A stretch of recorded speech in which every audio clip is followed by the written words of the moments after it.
ChatGPT has shown that these big language models can do amazing things. This is about customer experience and the use of AI. But how have you been folding generative AI into that offering? While use cases for AI continue to grow, there is one industry leaning hard into the technology: customer support. We've all had that moment of frustration where we press zero, desperate to talk to a real person, and companies are paying to address that customer frustration. The company behind AI chatbot ChatGPT is working on new privacy measures over data protection concerns.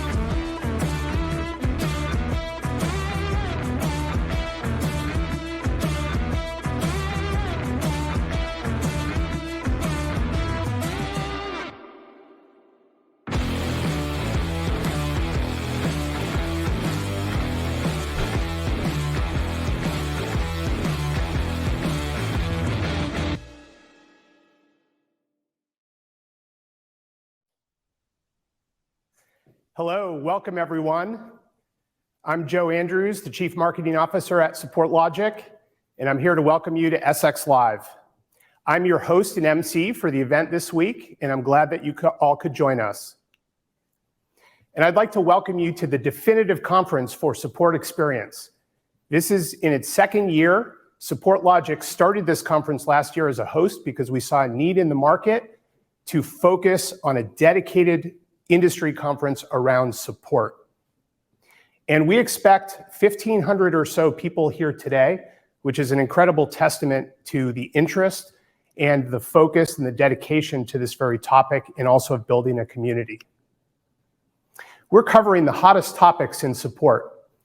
AI for support, generative AI, these are top of the list, and we're going deep on those today.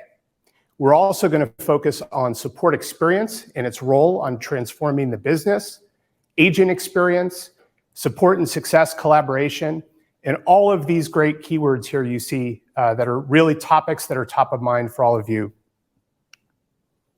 We have 4 incredible keynotes. We're going to start with 2 today. In fact, I will be followed by SupportLogic's founder and CEO, Krishna Raj, who's going to talk all about how support experience is the new moat in your AI revolution. Following Krishna, we're going to have ethnographer and researcher Trisha Wang talk about the human side of data. Tomorrow, on day 2, we'll have John Ragsdale from TSIA talking all about support and success collaboration, working better together to drive business outcomes. And then finally, on Thursday, day 3, we'll have Cassie Kozyrkov from Google talk all about AI on the generative side and unpacking the myths, facts, and opportunities.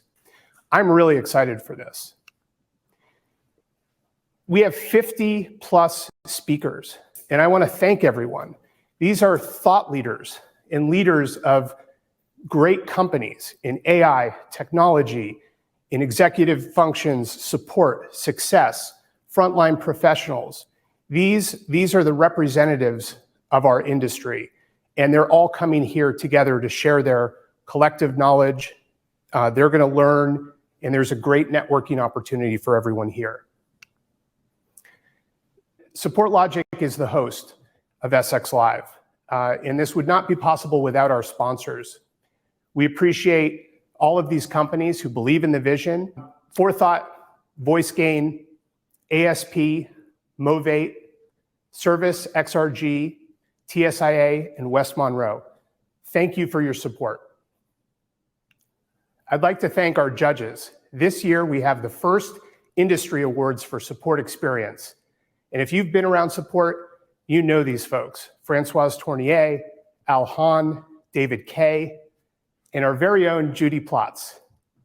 And we have 58 submissions over 7 categories. I'll get back to that in a second. These judges have worked tirelessly to make sure that we're recognizing the best of the best in the companies and the individuals who are delivering great support experiences. And most important of all, thanks to all of you who believe in this, who have come here to learn, to share your knowledge, to network, and to be a part of this support experience and SX Live. We're all here because we're part of a movement. A movement starts with an idea, It requires leadership. It requires a lot of fast followers. We are helping to spread the word and to accelerate these ideas and to bring these learnings back to our organizations, which is so critical. And the idea is that we believe that it's time to transform the support experience. Support experience is now critical at every phase of the customer journey, from pre-sales land to implementation, onboarding, adoption, to expansion, to retention. Support is no longer a cost center. It's no longer a post-sale activity. And when companies invest in support experience, they improve the customer experience, they improve agent experience, they improve all of the business outcomes that lead to operational efficiency and revenue. And support experience benefits the entire company. All of these groups are stakeholders in this. Obviously, it starts with the core support function from the actual team, support leadership, team managers, individual support professionals. But we believe that the support experience goes beyond that. It's all about unlocking the signal, all of the insight from the interactions that occur in support, and bringing those insights out to the rest of the organization, the other stakeholders who are so important in delivering a great customer experience, from customer success and sales to product and engineering who are building better products, all of the enabling functions, IT and business operations, executives, finance, et cetera. So support experience management is a company topic, and it's a company focus, and we're going to unpack that this week. This week, we have 3 days of content. Now, we're realistic. We all have our day jobs. No one's going to sit around and be on a remote conference for 3 days, but you can curate your own experience. You can pick your sessions. We encourage you to share them with your team. You can access them later on demand. Everything is available through the SX Live platform. Today, day one is all about support experience in AI. Tomorrow, we're talking about support and success collaboration. And finally, on day 3, we're diving into the agent experience and empowering frontline professionals to do the best that they can do for your customers and the organization. I mentioned the awards. This is our inaugural year for the Support Experience Awards. As I said, we have 58 submissions across 7 categories, representing the very best of the best in all the attributes and how to deliver a great support experience. And there's a mix here of team and individual awards. Yesterday, SupportLogic announced the finalists. You can see that on our blog, and there will be more to come as we go through the week. So the award ceremony where we're announcing the finalists will occur on Thursday, day 3. And finally, today's agenda, support experience in AI. We're going to kick off with these 2 amazing keynotes here in just a minute. And then we're going to get into 2 breakout sessions on AI itself and the opportunities and risks for generative AI. We'll have Deepam Mishra from AWS. We'll have Patrick Martin from Coveo. We're going to have a fantastic panel on conversational AI, chatbots, right? How do they change in the face of generative AI? And should you build or buy or partner? That's going to be moderated by Jocelyn Goldfein from Zeta Venture Partners, and I'm really looking forward to that session. We have a couple of consultant and advisor and analyst presentations. Rebecca Wedeman from Valoir is going to be talking all about support experience and its role in transforming the business. And later we'll have Tom Sweeney from Service XRG talking all about support efficiency. And bookending those, we'll have a couple of great panels. One on the topic of operationalizing global support, especially in this tough economy. How do you have that follow the sun model? What are all the operational considerations? And then we're ending today with a panel session that I'm hosting all about tackling the challenges of modern SaaS applications and how to support them better. So welcome, everyone. I'm excited to be here. And now I'm going to invite SupportLogic's founder and CEO, Krishna Raj. Krishna ideated this concept of support experience back when he was at VMware. And this preceded AI. and he built the concept internally in terms of people and process and technology. Years later, we've come full circle with AI. And now there are many challenges and many opportunities, but ultimately it's about delivering incredible support experiences and delivering great customer experiences. So welcome, Krishna. Thank you, Joe. Super excited to present today. And first, I want to give a shout out to the Joe and the marketing team to putting together an amazing event. The quality of speakers we have had for this event is much better than last year. Last year was our inaugural year. We had amazing lineup of speakers last year. I think this year we went above and beyond in terms of the speaker quality as well as in terms of the content we have prepared for you. Putting together an event like this is not an easy thing to do. Tons of preparation that goes behind the scenes, tons of content, and things have changed in the last 1 year. I don't know how many AI sessions we had last year.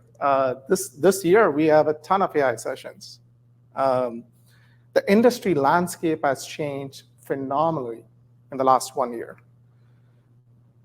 I want to give a little bit of a backstory about support experience movement that Joe was talking about before I dive into my keynote here. 2-3 years ago, Joe and I were discussing about why there is not an industry conference that is exclusively focused on support experience. We were questioning why the industry is not seeing support as a revenue center, why industry sees predominantly support as a cost center. What can we do to change this? And we saw a gap in the market landscape. We saw that most conferences were treating support more as a cost center or as a call center, never really seeing support as a revenue center, never really seeing support as a strategic initiative. And in my experience, being a support engineer for VMware decades ago, I saw this. I saw that support can be transformative to business. And it's hypercritical that companies today, more than ever, focus on support as a strategic initiative and not a bolt-on to your operations. So let me walk you through some of the trends that we've seen in the industry. Just 2 years ago, 3 years ago, we all went through a very tough time during COVID. And there was a lot of uncertainty in the industry about the tech community. What's going to happen to tech during the COVID time period? Is tech is going to be impacted like the rest of the industry, or tech is going to have the opposite, right? And a lot of companies in Silicon Valley went into this very conservative approach, and they thought tech is going to be greatly impacted. So let's slow down things. Let's not do too much innovative stuff. Let's bunker down and just focus on the core business. And protecting existing business, preserving existing business has become a top priority. But quite interestingly, very interesting developments happened in the industry. So what you see on the screen right now is a slide that shows a surge in e-commerce activity during the COVID time period. And the analyst estimate is that the surge in e-commerce activity during the COVID time period, it's worth 10 years growth within 3 months time period. Practically, e-commerce replaced physical channels in 3 months during COVID. This amount of surge was completely unexpected. Not only this surge did a big boom for the e-commerce industry, but all the industries associated with e-commerce also surged quite dramatically. A lot of cloud deployments, cloud security. Companies would never had a cloud presence. They went into cloud. A lot of very interesting things that happened. But this is not an isolated incident. This surge that we are seeing, this acceleration that we saw, was definitely not just specific to COVID. In fact, Many of the behavioral change that happened during the COVID phenomenon, the buying patterns of the consumers and the technology adoption, this is not only for the COVID time period. This basically was a irreversible change for the industry. So we are living in a phenomenal time period. And many analysts call this is the great acceleration. So what does great acceleration means? Everything around us is accelerating fast. It's not like the velocity is picking up slowly. Velocity is accelerating exponentially in every aspect of business. So let's look at some of the stats, which are mind-boggling, that I want to share with you today. So here's a stat that shows how companies are reaching $1 billion in revenue, not $1 billion in valuation. Companies are reaching $1 billion revenue at a much faster rate than companies that came even 5 years ago or 10 years ago. Every new company that is emerging, they are growing at a much faster pace. Now, you might wonder why that's the case, why companies are growing at a much faster rate than ever before. There is this sedimentary effect, and the term sedimentary I'm borrowing from late Steve Jobs. And Steve Jobs basically said that every technology leaves sediments, and the new technologies are built on top of the sediments left by the companies before that.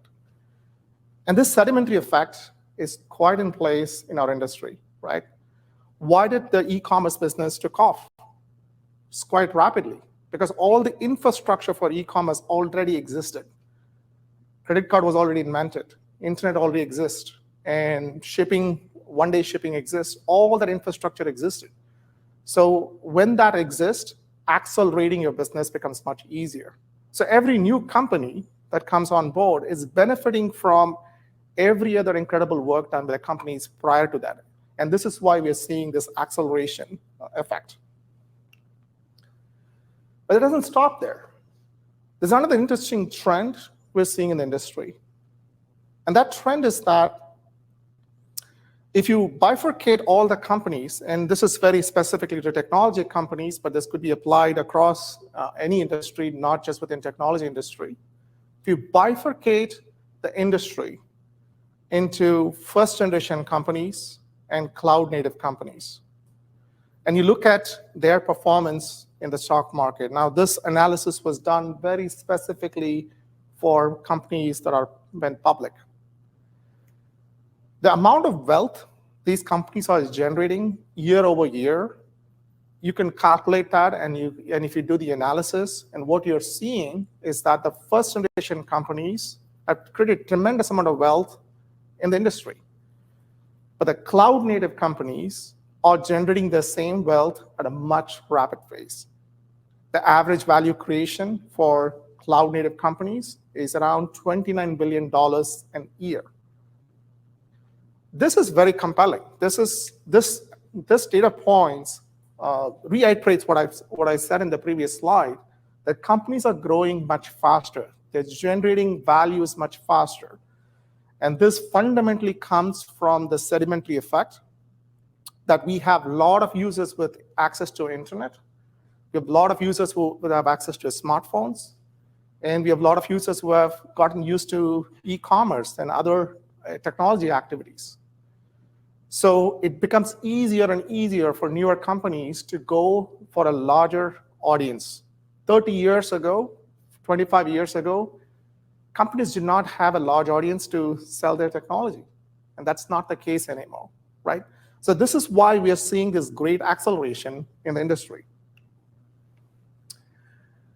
But what's happened very interestingly, and this is all within the last 1 year, is that there's a new breed of companies that are emerging. And the industry is calling these companies as AI-native companies. And the expectation here is that, and this is, by the way, a projection. This is something we're going to closely track in the upcoming years. But the expectation is that AI-native companies are going to outpace the cloud-native companies by a significant margin. Now, we just talked about how first-generation companies made a lot of wealth, and the cloud-native companies outpace them quite significantly. And you look at this chart, look at AI native companies are expected to outpace cloud native companies by 50%. That is tremendous acceleration of technology adoption. That's tremendous acceleration of wealth creation in the industry. And this puts a lot of pressure in lots of places in the society. It puts a lot of pressure on the government when it comes to regulation. It puts a lot of pressure on businesses to keep up with the pace of innovation that's happening. If anybody has been following news in the recent past, you would have seen flurry of announcements coming from all major vendors. Many of the vendors are listed in this chart, all making their announcements on AI strategy.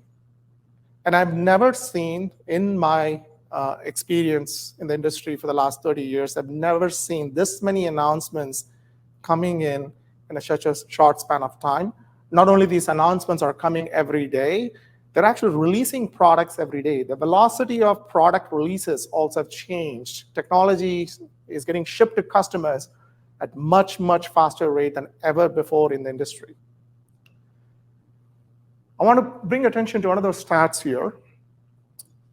So analysts have looked at how much time does it take for a technology to reach 100 million users. And why 100 million users? 100 million users is a good, sizable number where you could claim the technology has gained mainstream adoption. So first technology was telephone. So telephone took 76 years or 75 years to reach 100 million users. And we're talking about the rotary telephones and then different variations of those telephones we all used. Well, I'm not sure we all used to that. We used to the telephone. And then the mobile phones took only 16 years. Now, of course, mobile phones came much later compared to telephones. And I'm not talking about smartphones here. This is just mobile phones. Came much later, took only 16 years to reach 100 million users. Guess what? Facebook took only less than 4.5 years. Now, Facebook seems like a long time ago, right? Facebook came in the 2000s, seems like a long time, and it took only 4 years. So Facebook acquired WhatsApp, and WhatsApp took only 3 years and 4 months to reach 100 million users. And then Facebook acquired Instagram, and that only took 2 years and 4 months. So you see this trend here. Every new technology that is coming in at a later point in time, they are getting adopted at a much, much faster rate than their previous technology. So guess what? ChatGPT came. It is in the news. It feels like it's been there forever, but it only came this year into mainstream. ChatGPT took only 100 days to reach 100 million users. This, by far, is the fastest adoption of any technology in the planet. Every person that I've interacted with, no matter how technology is savvy or not, they have heard about ChatGPT. They've used ChatGPT in one form or the other.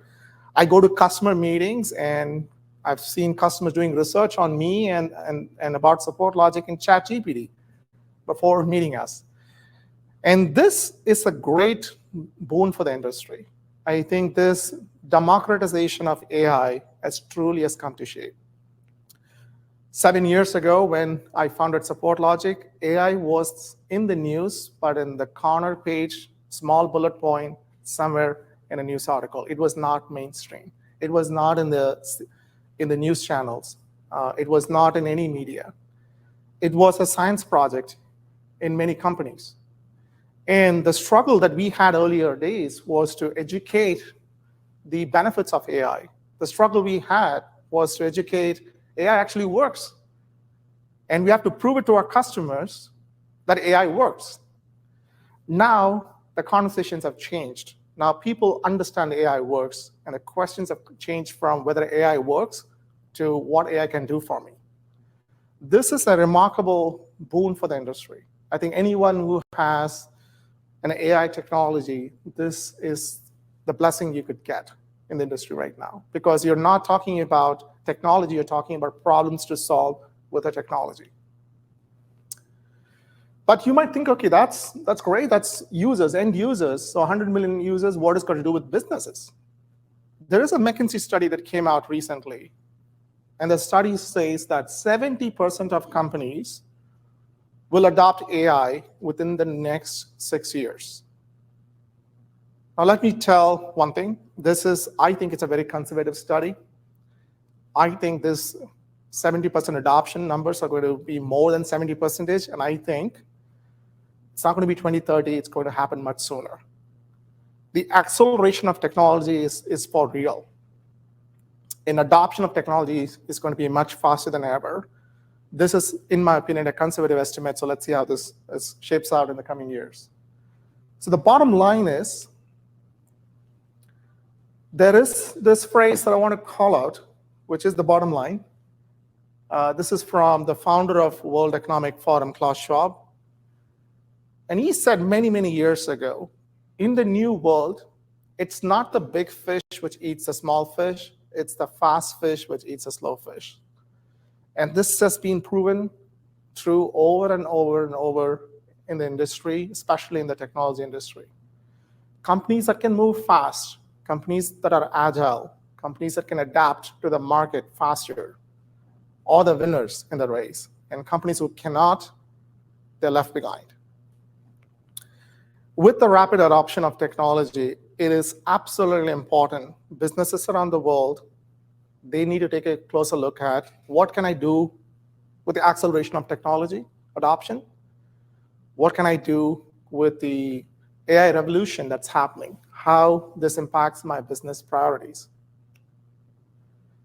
So we may have seen this phrase, software is eating the world. A few years later, it became cloud is eating the world. A few years later, it became big data is eating the world. Guess what now? AI is eating the world. It's clearly eating the world and eating the world at a much faster rate than we can imagine. The bottom line is, every company is an AI company today. Today, we don't say that a company doesn't claim they're a cloud company. They don't claim that they're a software company. They don't claim that they're a big data company. Every company is a cloud company, software company, and a big data company. For the last several years, a lot of companies were differentiating themselves, saying that they are an AI company. We at SupportLogic, we took a very different approach. We never put the technology as a forefront. We always put the business problems at the forefront. And the reason we did that is we knew over time the technology will become a commodity. Solving your business problems for your customers and focusing on that is what is going to make the differentiation in the long run for the businesses. And we firmly believe in that. And this is something we internalized with our employees. We use AI very extensively in our products, but we still see ourselves as a support company, not an AI company. And this is going to be true for every industry out there. AI will be permeating every business function. It'll be permeating every industry. It'll be used in a very, very transparent manner. Customers would not even know that AI is being used behind the scenes. Just like customers don't know where their computers are in the cloud. And AI is going to have the same effect. The impact for AI, if you look within an organization, there are several functions within the organization, and pretty much every one of them are going to be impacted by AI. Now, in the slide here, you're only seeing the impacts for companies which are in post-land, the functions within post-land, not the pre-land. So I'm not talking about sales and marketing. Sales and marketing will be greatly impacted by AI. Some argue maybe more than the other function. But if you're looking at what happens after you land a customer, how you support your customers, how you manage escalations, how do you do customer success, how do you manage your accounts, how does your support engineers interact with your customers, what does your product team prioritize, what does your engineering team prioritize? Every one of those functions, AI is going to have an impact. In the workflows they're going to do, in the technology they're going to adopt, every one of the places AI is going to have a tremendous impact. So it's absolutely important that every business, there is AI literacy. We have to educate ourselves about AI. Every function needs to know about AI. Now, even functions which never cared about AI before, they need to know about AI. They need to understand what AI can do, what AI cannot do, what are the risks that we're running into. It's absolutely important that every organization understands this. So in this conference, we have curated a wide variety of sessions. And one of the sessions that I want to call out here is a session from Cassie. Cassie is the Google's chief decision scientist. She has a huge following in the AI community for the work she talks about. She does a lot of educational videos about AI. We requested Cassie to give a keynote on day 3 of the conference on June 15th, 8:30 a.m. She's going to talk about the myths, the facts, and opportunities for generative AI. And I highly recommend not only folks within the support community, but anyone in your organization who is interested to learn about AI and what AI can do and what it cannot do. I highly recommend all of you to attend this session. This literacy is absolutely important. And I would say, let me put a support angle here, and I'll talk about AI from a support perspective for a moment. Now, with every company and every technology going to embrace AI in one form or the other, right now, in your boardroom meetings, in your product roadmap discussions, in your organization, AI is being discussed without a doubt. You're going to see your company going to release some product or the other with AI embedded in it. What does it mean? Your support engineers should be able to understand AI lingo. Your support engineers should be able to support them. They should be able to troubleshoot AI issues, even though they might be supporting completely different product, and they need to be aware of AI. So this education requirement is paramount for a lot of businesses right now. But there is a downside to AI. And this is where education is important, knowledge is absolutely important. Now, if you have time, I recommend watching Janelle Shane's video on TED. And I think the video is there on YouTube as well, and she has written a lovely book. The book is titled very funny. It says, "You Look Like a Thing and I Love You." And it's basically a perspective of an AI looking at human beings. And in the book, she explains that AI is not like human beings. We tend to humanize things. I have a 2-year-old, and I watch all the cartoon videos with him. And when I see the video, I see every animal is humanized. Even the most scariest animal in the videos is humanized, right? We human beings has a tendency to humanize everything. And we do the same thing with AI. We think AI will be like human beings. In the book, she talks about that AI is much weirder than you think. We should treat AI like an alien species. It has a mind on its own. It still works what it asks them to do, but it may not achieve the results in the way we think it will do. And that is where the biggest danger for AI. I think the danger of AI is not that it's going to rebel against us. Maybe one day it'll become sentient, and one day it'll have an own agenda, but right now it operates on our agenda. The risk that we have is it may achieve the outcome that we ask it to do, but not the way you want it to do. And this is where I think governance of AI is absolutely important, and this is where monitoring AI is also absolutely important. So today, every company which is there in the AI space, they're going to throw these jargons at you. Safety, trust, privacy, transparency, compliance, hallucinations, bias. These are very important words for us to think through. These are real dangers in AI. With every powerful technology out there, there is powerful responsibilities that comes with it.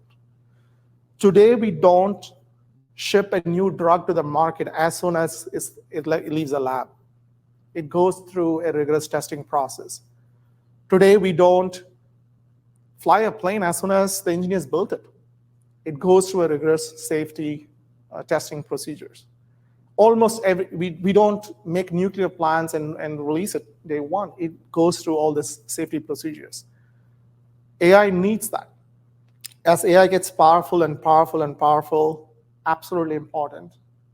And the governance of AI is absolutely critical. And as an industry, collectively as an industry, we need to support that. AI's impact has many sides to it. There is a technological side of the impact, which means what it does for our roadmap, what it does for our software development, what it does for how we market to customers, how we support our customers. That's a technological side. There is a social side to AI. There are implications in the way AI is going to influence us as a human being. And there are, of course, business consequences.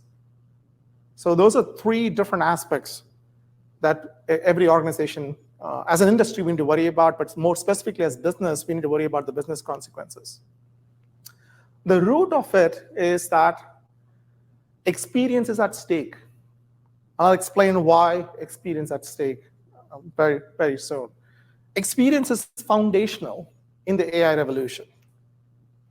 So let's look at what has been the business mode for companies over the years.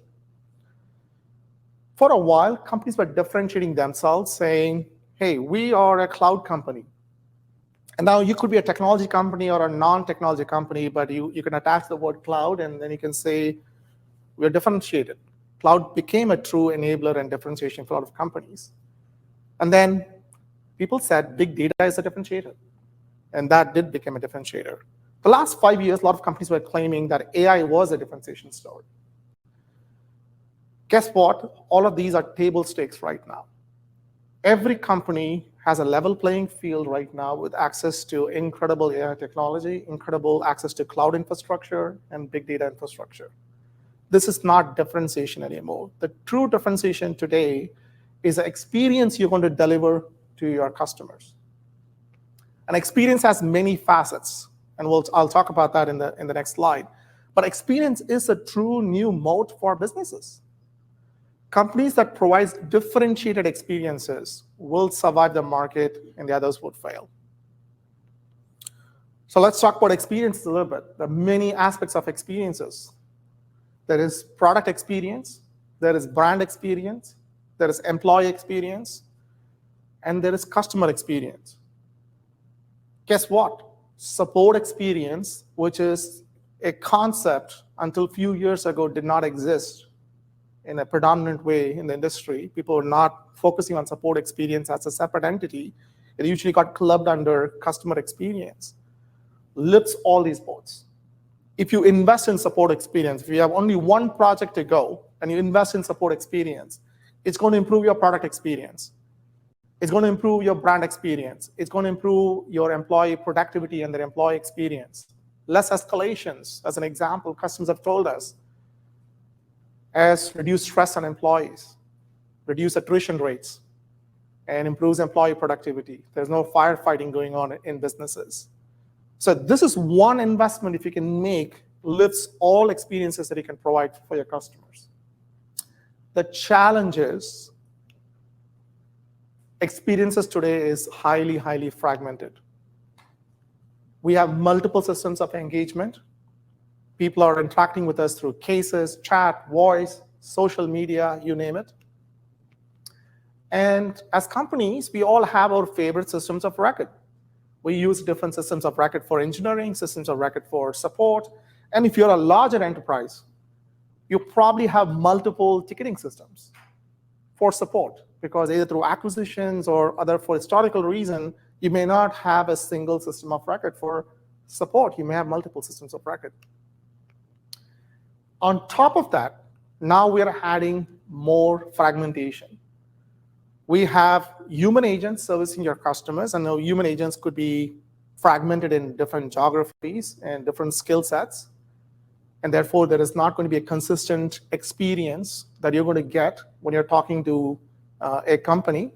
Depending on your day, which support engineer you land on, your experience might be different. And then you add virtual agents into the mix, chatbots into the mix, your experience is going to be fragmented even more. As an industry, it's important that we deliver a consistent, unified support experience to our customers. This is what solidifies your brand experience. You cannot have one customer having a different experience and a different customer having completely a negative experience. It doesn't work in today's world. And when experience becomes the moat for your organization, delivering consistent and unified support experience is hypercritical. For this, the foundational requirement is that as an industry, we need to invest in observing our customer interactions. If you look at any other technology out there, there are monitoring systems in place everywhere. When you have monitoring systems in your home, you have monitoring systems in the cloud infrastructure you're running, you have monitoring systems for anything, any advanced technology as monitoring systems. But for a long while, as an industry, we've ignored monitoring customer interactions.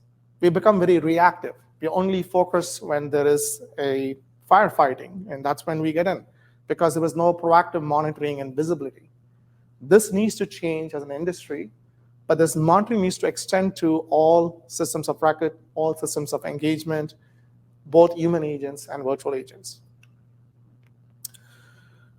So at this moment, I want to call out another keynote presentation that's coming up tomorrow from John Ragsdale.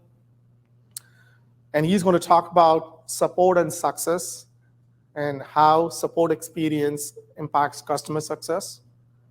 And the reason I want to bring this up here is that the unification of support and success in terms of delivering consistent customer experience ties in with what I just talked about in the previous slide, right? This is something you're going to see across product and engineering.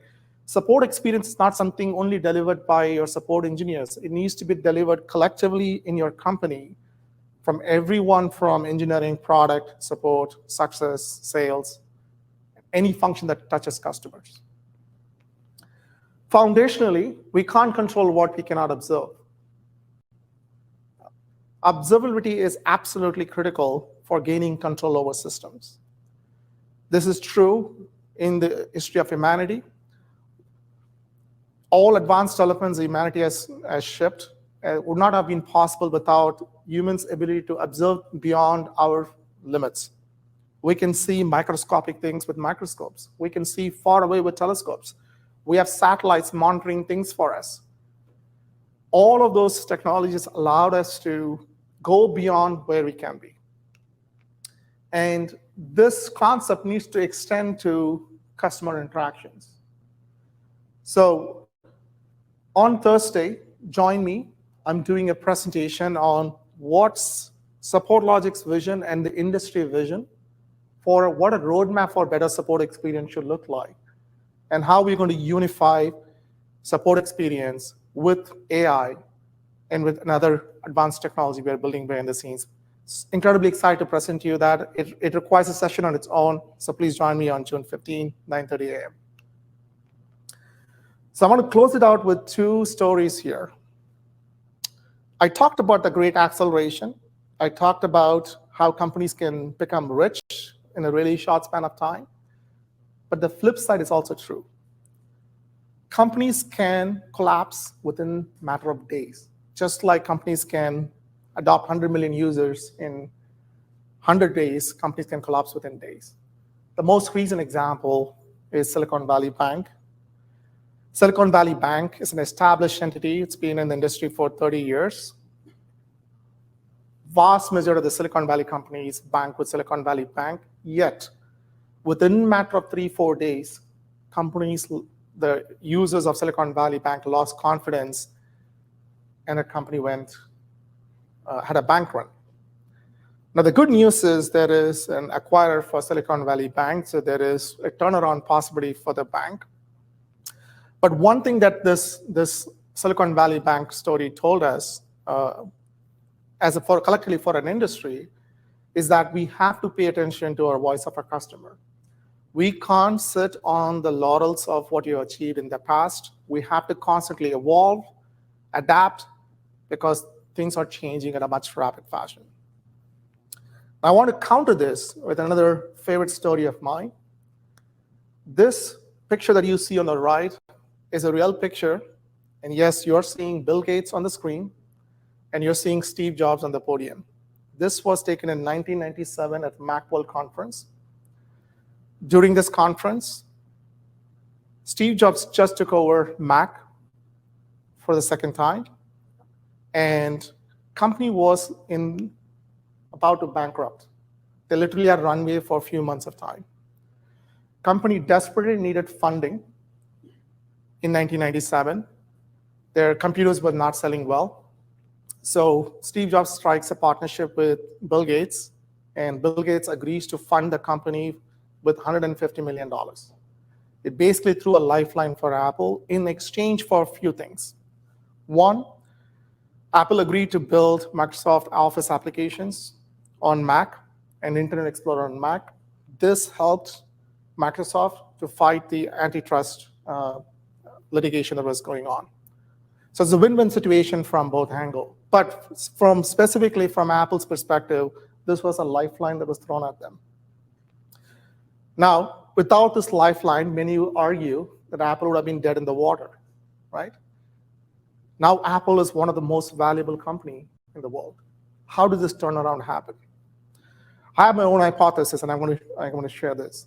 First and foremost, Apple prioritized experience over anything else. They never compromise on experience. Whether it's product experience, whether it is the digital experience, whether it is their support experience, they are the industry leaders when it comes to experience. When you have strong experience, you have strong brand loyalty. And that helps you to build a company even when it's at the verge of a bankruptcy. Second thing is, Apple listens to the voice of the customer. Now, many people give criticism that Apple doesn't listen to the voice of the customer. And I think it's further from the truth. Apple built a lot of products which were unpopular at the time when it was built because they were paying attention to thick data. And I'll talk about thick data, and I've got Trisha Wang to talk about thick data pretty soon. Apple's looking at emerging data, always looked at emerging data and focused on emerging data. That's hypercritical for companies to stay relevant and succeed. And there is no magical reason why Apple is the most valued company in the world. They've always paid attention to voice of the customer that were hidden in the thick data. Foundationally, we believe companies can grow and protect their business only if they understand and act on unbiased signals from every customer interaction. Now, there are phrases here that are highlighted I want to call out. It's important that the signals that you're extracting is from every customer interaction, not just a siloed view of a customer interaction. It's important that you look at them in a very unbiased way. It's important that you understand them, the context behind it. It's important that you act on them. It's not sufficient to put beautiful reports, present it into a business meeting, and walk away and don't change your behavior. Companies will go extinct in today's world, especially in the great acceleration that we are seeing. It's important, it's part of the daily workflows. The signals that are coming from customers should inform what you're building in the next sprint, should inform what your product strategy is going to be in the next quarter, should inform what kind of services you're going to offer to your customers in the next calendar year. It's absolutely important that companies act on every signals extracting from every customer interaction. Now, this leads me to the third keynote, and this is the keynote that follows this session. I'm incredibly excited to invite Trisha Wang, and I'm so glad that she accepted to speak at this event. And I'll give a little bit of a backstory of Trisha Wang and why we invited her to this conference.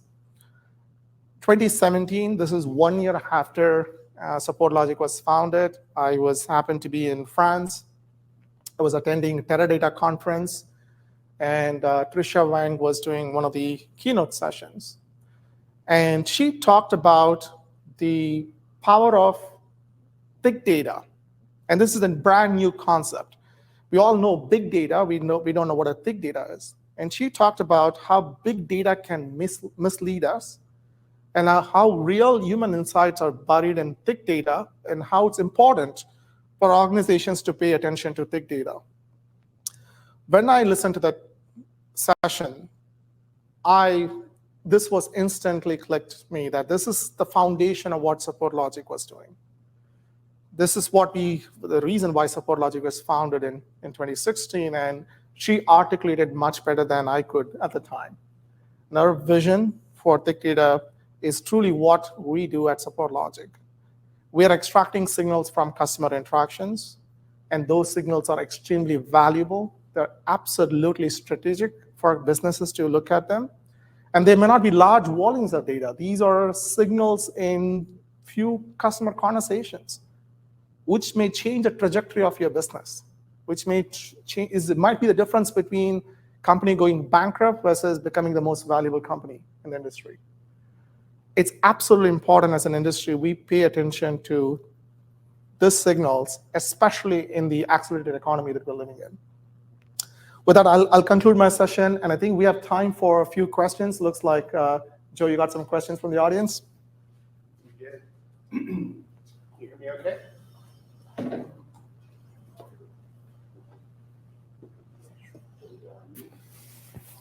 All right. Thank you, Krishna. That was amazing, insightful as always, and a great way to kick off our conference this week. So we do have some time for questions. We have a few audience questions. If you'd like to add one, please submit it in the Q&A tab.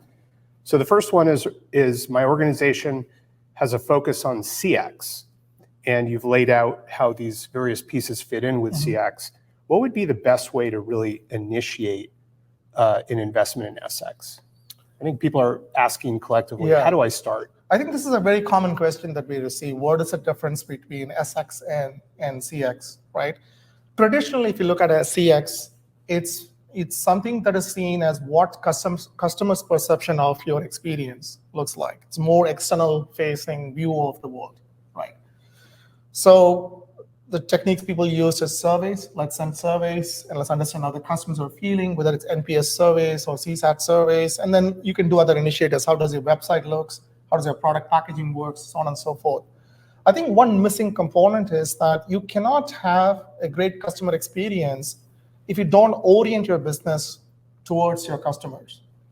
And one way to orient your customers towards customers is to look at data that is there in the support. And that data truly informs what customers truly want, what they're truly frustrated about. If you don't pay attention to that and you don't change how your organization works in alignment with the signal that you're seeing, often you might end up just doing lip service, saying that I have a CX initiative. You're not truly transforming your business. And this was the reason I saw this gap that support experience as a concept needs to be educated. Because support experience is not just about support. Even though the term is support experience, it's about product team, it's about engineering team, it's about customer success, it's about every touch point, onboarding team, every touch point that happens after you land a customer. If you orient those conversations based on the signals you're seeing from your customers, you are going to truly impart a memorable customer experience. And you will truly make a change in the way your product is delivered, and which means your product experience is going to improve. Your digital experience is going to improve. Your employee experience is going to improve. So that is the key difference between a CX and an SX. Makes sense. So what you're saying basically is that maybe we need to reposition the word support itself. As you laid out, it underpins everything that is delivered in the CX, and there's so many components there. Yeah, I think the reason support is a more generic term, because support could be sales support, pre-sale support, it could be product support, it could be engineering support, it could be IT support, it could be employee support. It's a very foundational word in the industry, right?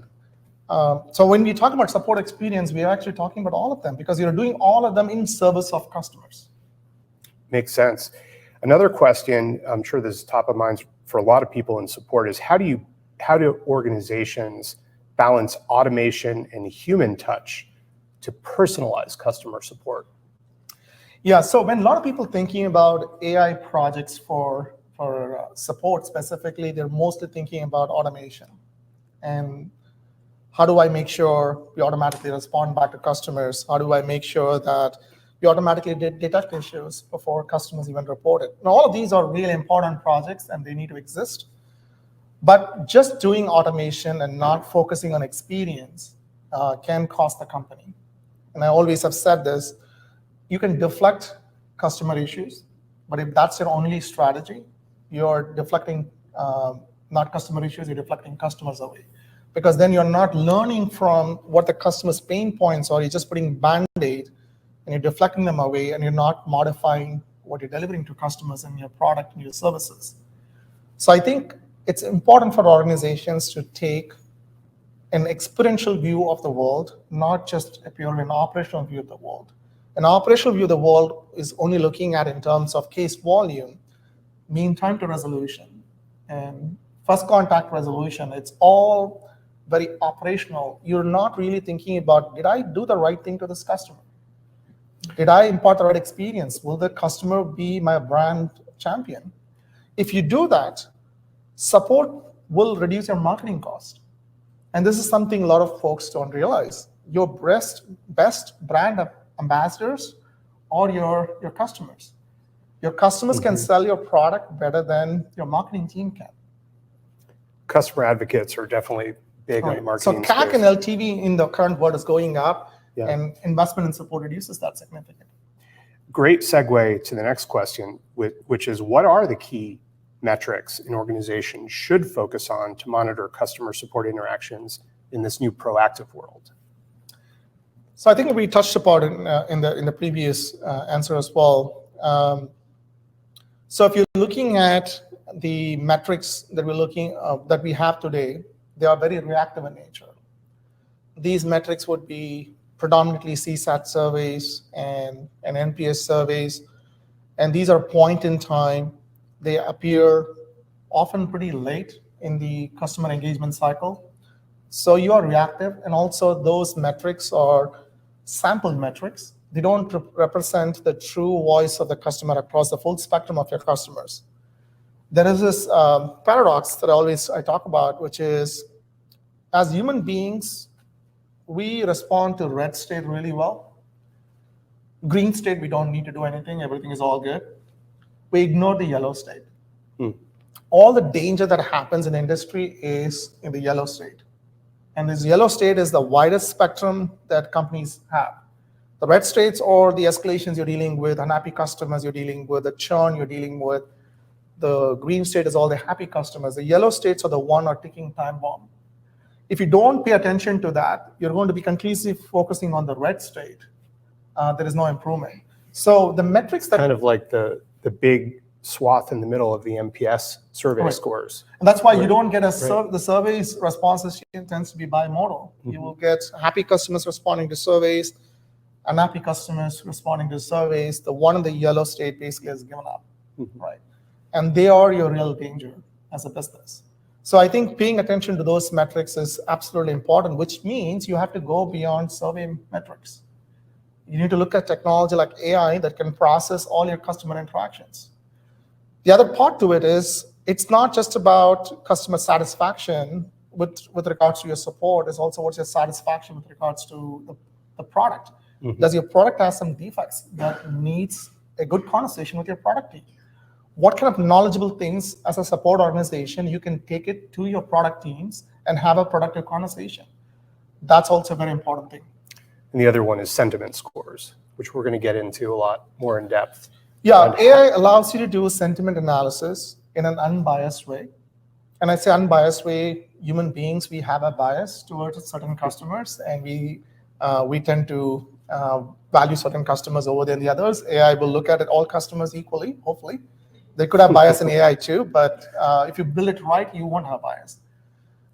So looking at all your customers and looking at all their sentiments, it is possible to compute sentiment score today. Fantastic.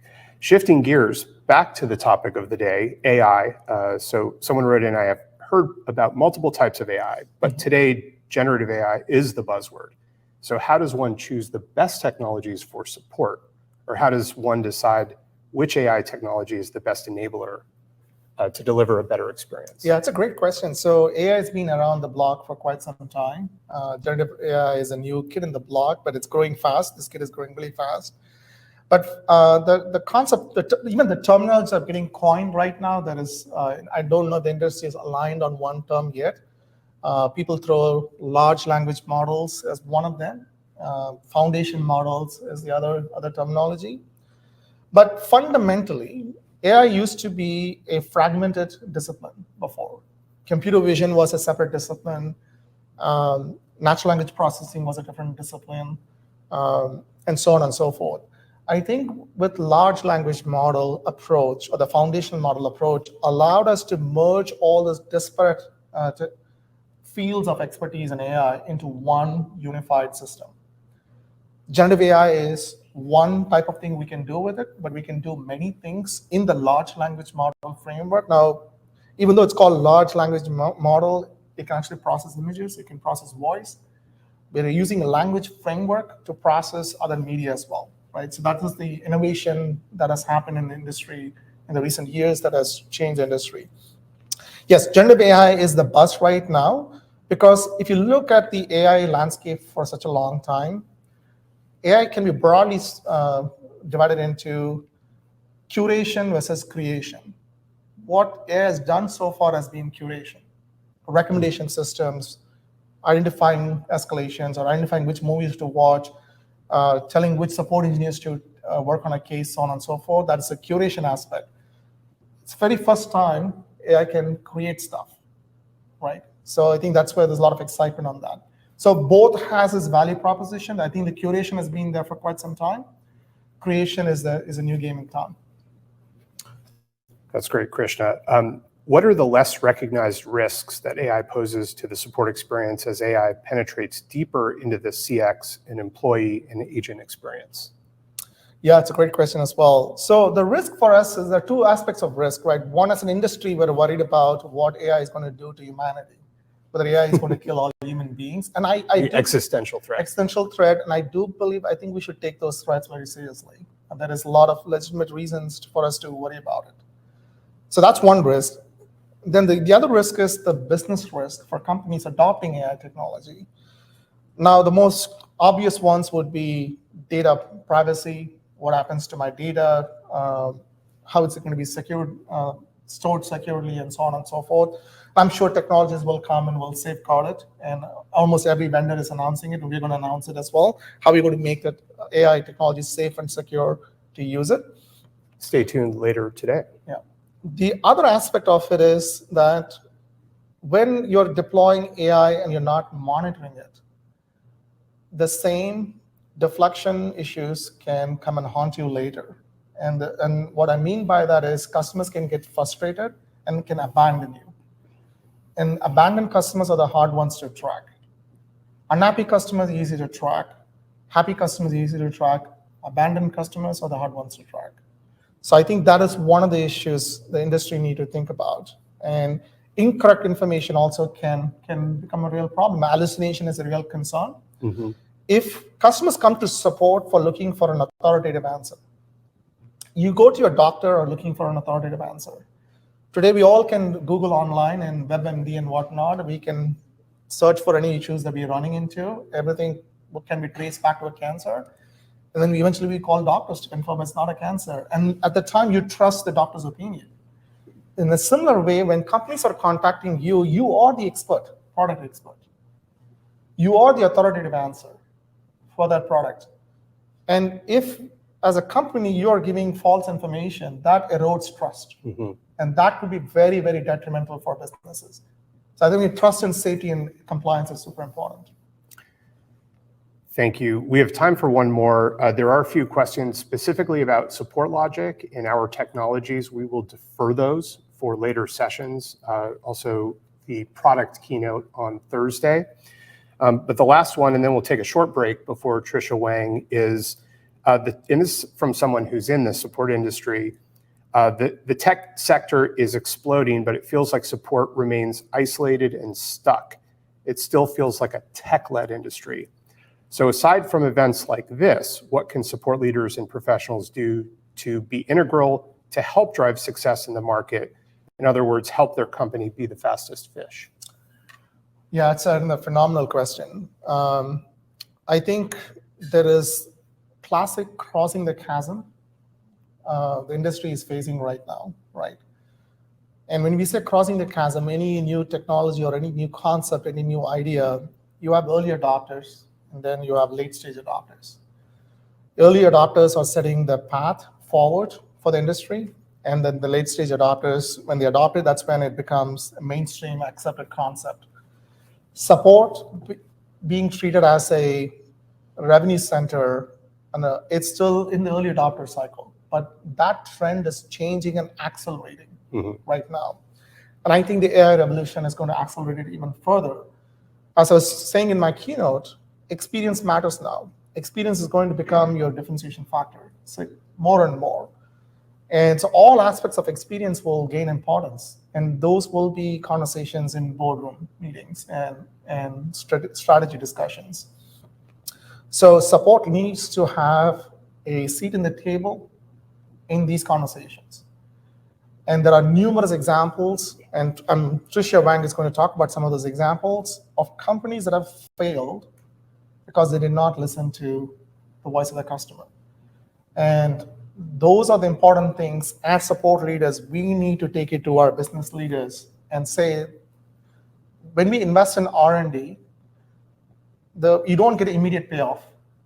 You invest in R&D, it takes years for you to recoup that money. And we don't see support in the same lens. We think, oh, I need to invest in support and cut cost tomorrow, or next month, or next quarter. You should start thinking support as a strategic initiative, and you start putting the CAC and LTV lines and make a case for it, saying our customer acquisition cost is coming down, our brand loyalty is coming down, our customers are taking our product wherever they go. All those invisible benefits, attribution has been a challenge for support, right? If you're able to do that, then the conversation will be very different, and the prioritization will be very different. I love that. Let's leave it there. We'll have a few minutes for a break. Thank you, Krishna. I think this set the stage well for the next few days, and I'm really looking forward to it. Yeah, please stay tuned for Trisha's talk. She's a terrific speaker. I'm going to be listening from the backstage. All right. Thanks, everyone. See you in a few.